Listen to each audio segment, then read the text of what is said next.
pâtisserie nommée La Brioche de Mans a été transformée en brasier géant ce matin sous le regard impuissant des milliers de commerçants et même des policiers. Qu'est-ce qui s'est passé? Nous tentons d'en savoir un peu plus, mais pour l'heure, l'on fait état de 7 morts ou même plus.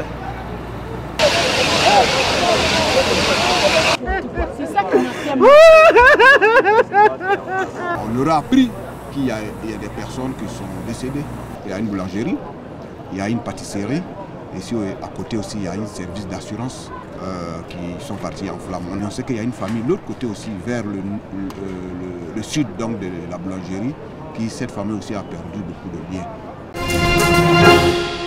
Œuvrer auprès de l'administration pour l'amélioration des conditions de travail des agents du FIS et insuffler un dynamisme commun à cette corporation. Une vision qui a longtemps guidé les actions du RESAFIS, le renouveau syndical des agents du FIS. 7 ans après sa création, la centrale syndicale fait l'état des lieux. Le dernier né des syndicats, parce que des 0 militants, nous en sommes aujourd'hui à près de 1200. Nos camarades ont compris notre vision. Et cette vision, nous la menons ensemble. Profil de carrière, optimisation des recettes fiscales à la Direction générale des impôts, défi du RESAFIS. Un thème hautement important qui a permis à la Direction générale des impôts de dresser un bilan à mi-parcours des actions déjà entreprises et de relever les défis. Préciser que ce sont des réflexions et que nous avons besoin de tous pour qu'ensemble, dans la solidarité, nous puissions réfléchir aux meilleures voies et moyens qui fassent de la DGI la meilleure des administrations. Pour ce tout premier congrès électif de son histoire, le dernier né des centrales syndicales bénéficie ainsi du soutien d'organisations sœurs telles que la Confédération ivoirienne des syndicats libres, Dignité. L'initiative est louable. Moi, personnellement, c'est le contraire qui m'aurait surpris. Servir à la Confédération Dignité pendant 2 ans, entrer dans la vie active, et puis aller se ranger, ne plus chercher à défendre la cause du travail, c'est ça qui m'aurait surpris. Et donc quand j'ai eu vent de ce que ce syndicat a été créé, je l'ai applaudi. Tout en saluant le travail accompli par les agents du FIS, le représentant du ministre du Budget et du portefeuille de l'État encourage la bonne collaboration qui existe entre le RESAFIS et sa tutelle. Les collectes de ressources à l'intérieur, et c'est un département dans lequel on se base pour développer le pays. C'est là qu'on collecte les ressources et qu'on va répartir pour lutter contre la pauvreté. Et donc j'ai appelé les agents au travail, au respect des valeurs et surtout à la discipline. Rappelons que la Direction générale des impôts a réalisé une recette de plus de 2352 milliards en 2019 contre plus de 2819 milliards en 2020. Leur association est désormais reconnue par les autorités ivoiriennes. Les ressortissants nigérians réunis au sein de la communauté nigériane de Côte d'Ivoire, CNCI, viennent d'obtenir un agrément pour le bon fonctionnement de leur organisation. Son président, Lawani Waliou, s'est réjoui de l'octroi du dit agrément par l'État ivoirien avant de présenter les tests organiques de l'association. Aussi, a-t-il invité les ressortissants de ce pays ouest-africain à s'approprier la CNCI qui se veut un outil indispensable à leur épanouissement. On a compris que la communauté vit des moments très compliqués et difficiles. Nous étions dans l'informel dans les années passées, mais aujourd'hui nous sommes légalement constitués. Nous avons un agrément de l'État ivoirien qui nous permet de travailler sur toute l'étendue de la Côte d'Ivoire. Donc c'est pour informer tous les Nigériens existants en Côte d'Ivoire que nous avons pris des dispositions cette année. Qu'à partir de maintenant, chacun ait une carte. Cette carte-là permet à tout Nigérien de circuler librement. Et pour l'avoir, il va falloir acheter. Les formes que nous avons déjà mis en circulation, c'est 1000 francs. Une fois que vous avez la forme, vous aurez accès à une carte de membre. La CNCI a pour mission de promouvoir l'union entre tous les Nigériens vivant sur le territoire ivoirien.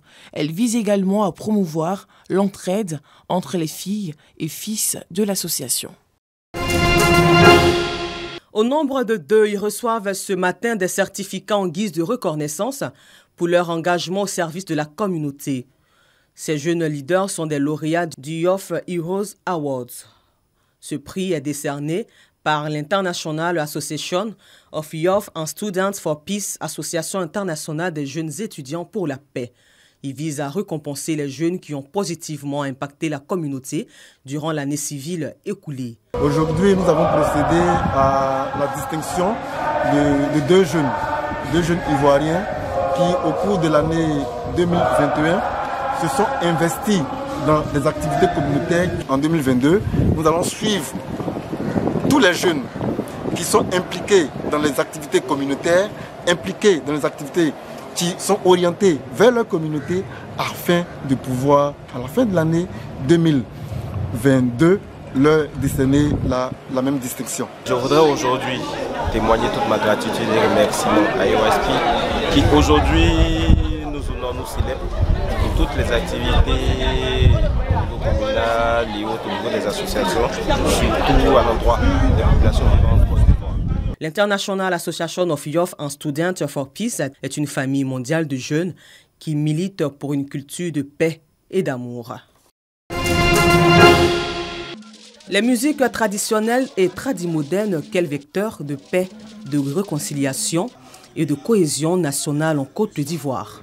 C'est le thème retenu pour cette première édition du festival Dodo Awards qui a pour objectif de promouvoir et pérenniser le riche patrimoine culturel de la Côte d'Ivoire. C'est dans une ambiance festive que les artistes tradimodernes de Côte d'Ivoire ont été honorés à travers cette remise de distinction qui sonne le glas d'un parcours réussi. L'idée principale de cet événement, c'est d'abord la promotion de la paix et de la cohésion nationale. Nous sommes dit que les politiques ne parlent que de paix au travers des médias, alors que dans nos villages, nos campements et autres, nous avons nos parents qui n'ont pas accès à ces messages-là. Et donc, nous sommes dit pourquoi ne pas utiliser nos artistes promoteurs des musiques traditionnelles et tradimodernes dont les œuvres sont consommées à 100% par nos parents.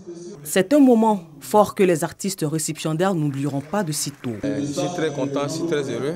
Je sais que je suis maintenant artiste parce que pour être artiste, parce que quand tu travailles, tu n'as pas de récompense, c'est comme tu n'existes pas. Voilà. Donc ça me donne encore le courage et ça me donne encore beaucoup de force de travailler. À l'instar des artistes traditionnels, tradimodernes, des chefs d'entreprise et opérateurs économiques ont été également honorés à travers des distinctions.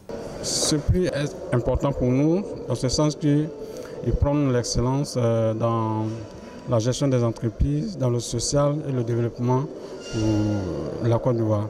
Et donc, comme nous exerçons dans ce domaine, particulièrement l'immobilier, c'est toujours un bonheur que nos actions soient reconnues à ce niveau. Cette première édition du festival Dodo Awards s'est déroulée sur 2 jours. Cap est donc mis sur l'édition 2023.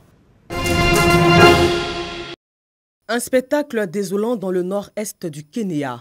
Des centaines d'animaux morts gisent éparpillés sur un soleil de plomb. L'odeur est épouvantable, mais Dabaso Gagalo a fini par s'y habituer. C'est une perte énorme pour la communauté locale. Nous avons perdu énormément de ressources à cause de cette tragédie. Si on avait 500 chèvres avant, il nous en reste moins d'une vingtaine maintenant. La tragédie, c'est le déluge qui s'est abattu en janvier sur ces plaines arides. Ces pluies d'autre intensité exceptionnelle, comme on en voit, qu'une fois par génération ont décimé ce qui reste d'un troupeau déjà durement éprouvé par plusieurs mois de sécheresse.